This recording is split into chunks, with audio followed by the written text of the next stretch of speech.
जय हिंद। आप सभी का स्वागत है हमारे यूट्यूब चैनल पर।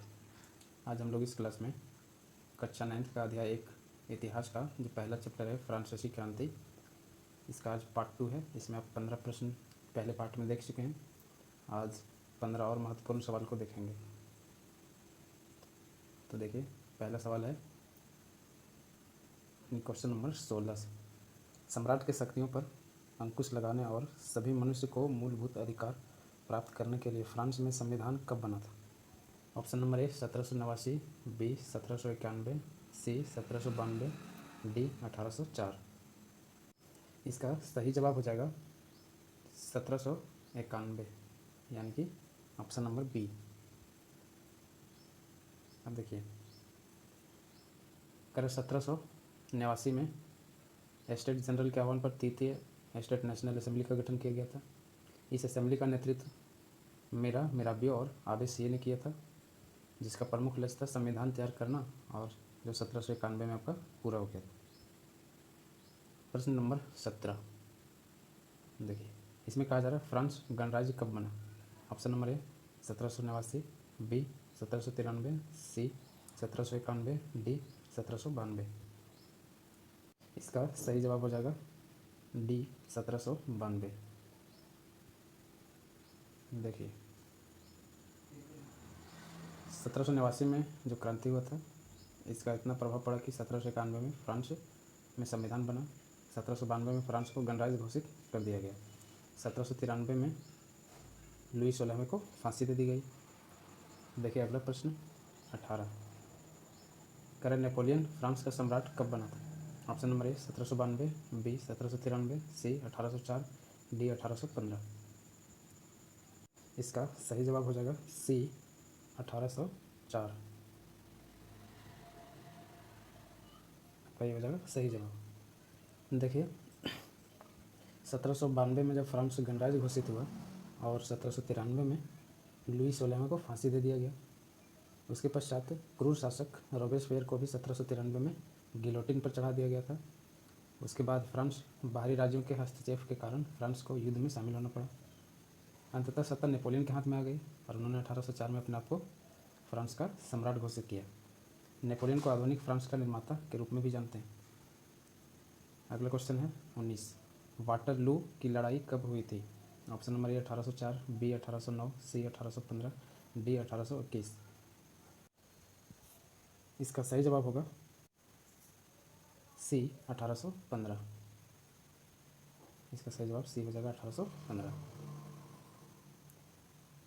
देखिए, 18 जून 1815 को फ्रांस के सम्राट नेपोलियन की जो सेना का सामना हुआ था ब्रिटेन, रूस, प्रसा, ऑस्ट्रिया और हंगरी की संयुक्त सेना से हुई थी।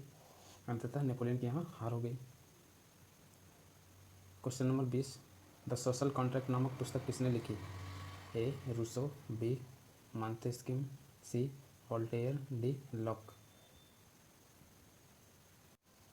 इसका सही जवाब हो जाएगा ऑप्शन नंबर ए, यानी कि रूसो। देखिए, अगर इस पुस्तक में रूसो ने सभी के लिए मत देने के लिए अधिकार के बारे में लिखा है।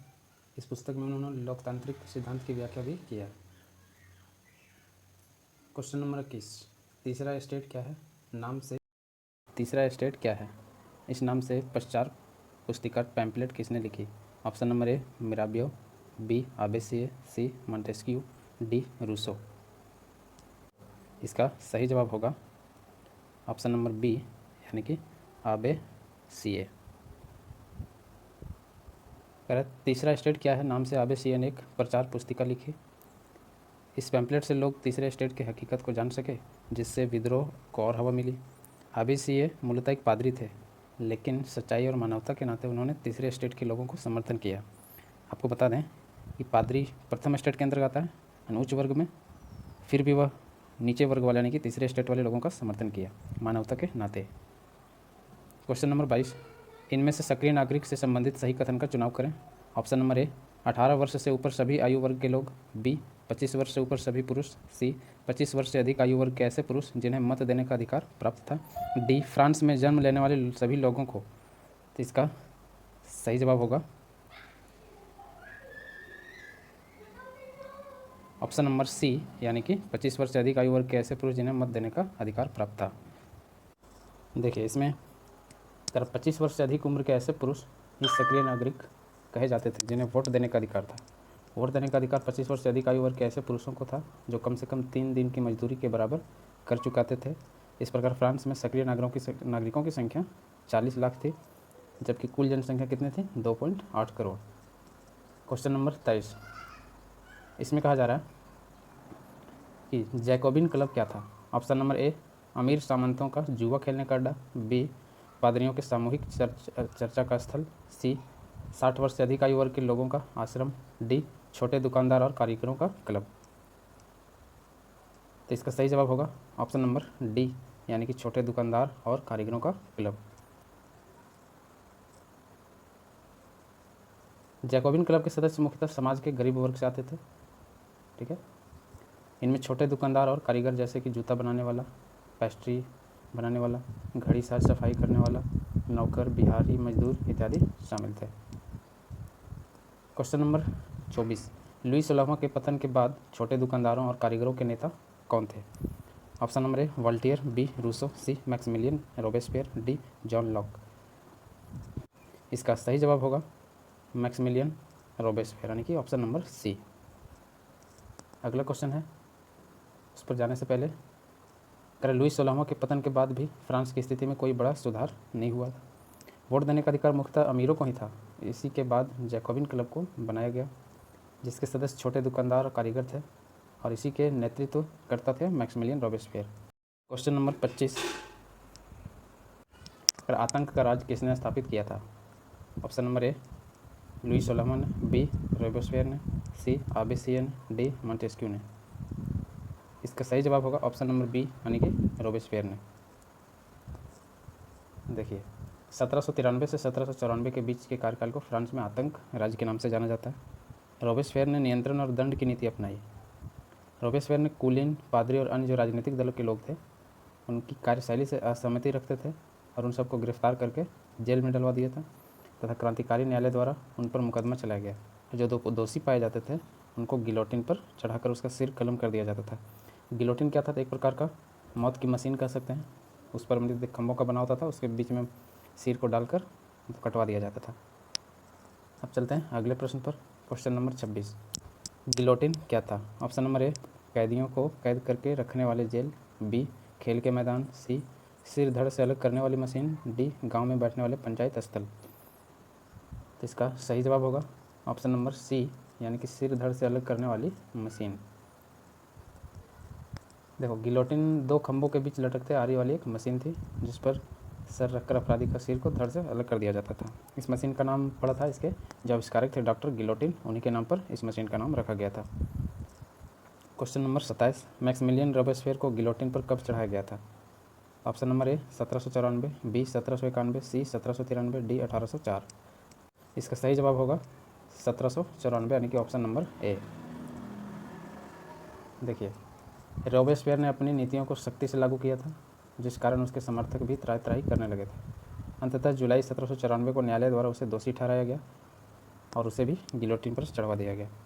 क्वेश्चन नंबर 28, फ्रांस में महिलाओं को मत देने का अधिकार कब हासिल हुआ? Option number A 1791, B 1793, C 1804, D 1946।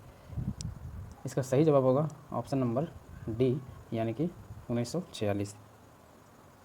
महिलाओं के लंबे संघर्ष के बाद 1946 में फ्रांस में महिलाओं को वोट देने का अधिकार प्रदान किया गया। इससे पहले महिलाओं को इसका अधिकार नहीं था। क्वेश्चन नंबर 29, कन्वेंशन ने फ्रांसीसी उपनिवेशों में सभी दासों की मुक्ति का कानून कब पारित किया था? Option number A 1789, B 1791, D 1793, D 1794। इसका सही जवाब होगा ऑप्शन नंबर डी यानी कि 1794। देखिए जैकोबिन शासन के क्रांतिकारी सामाजिक सुधारों में दास प्रथा का एक उन्मूलक था। 1794 में दास प्रथा से संबंधित कानून पारित किया गया था। आज का ये अंतिम प्रश्न है इस चैप्टर का। कह रहा है कि किसने 1793 में कहा था पुरुष बनने की इच्छा रखने वाली महिलाएं निर्लज हैं? Option number A Olympe de Gouges, B सोमेत, सी रूसो, डी मॉन्टेस्क्यू। तो इसका सही जवाब होगा ऑप्शन नंबर बी यानी कि सोमेत। सोमेत ने क्या कहा था? देखिए सौम्यत जैकोबिन समर्थित राजनीतिक था वो। उन्होंने महिला क्लबों को बंद कर दिया और बंद करना ही उसको उचित ठहराया। उन्होंने पुरुषों से कहा था कि पुरुष बनो, तो किस रूप में? शिकार, कृषि, राजनीति, कर्तव्य, ये सभी क्या है? पुरुषों का अधिकार है, यानी कि यह तुम्हारा ही साम्राज्य, पुरुषों को कहा था। और महिलाओं को उन्होंने क्या कहा था कि स्त्री बनो और क्या करो? गृहस्थी के काम करो, मातृत्व का दायित्व निभाओ, सुखद दायित्व, यही तुम्हारा क्या है? कार्य है। इस प्रकार ये आपका पहले अध्याय का महत्वपूर्ण 30 प्रश्न समाप्त हुए 2 पार्ट में। आज के इस 15 प्रश्न में आपका कितना सही हुआ इसका कमेंट बॉक्स में आप ज़रूर लिखेंगे। यदि आप हमारे चैनल को अभी तक सब्सक्राइब नहीं किए हैं तो हमें सपोर्ट करने के लिए ज़रूर हमारे चैनल को सब्सक्राइब कर लीजिए। मिलते हैं अगले क्लास में, तब तक के लिए जय हिंद।